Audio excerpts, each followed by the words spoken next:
Алла ісіне пендесі көнеді екен, тағдыр басқа салғанын көреді екен. Қас қағымда өтетін аз ғұмырда әр адамның орны бөлек екен.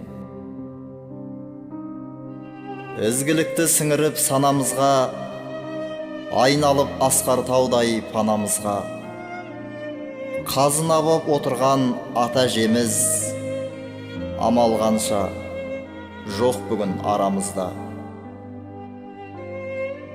Жан салып еңбек еткен таппайтыным, естігем апамды жұрт мақтайтынын. Есейген шағымыздан көріп өстік, қартайса да бос қарап жатпайтынын. Тектілігін танытқан ер мінезі, мейірім, нұрға толы кең жүрегі. Жылқы малын жанындай жақсы көрген атамды айтпасам да ел біледі. Таусылмас айтар болсам дастан әлі, жеткізді Құдай берген 5 баланы. Апам барда бір үйден табылушы ек, деп бүгін балалары еске алады.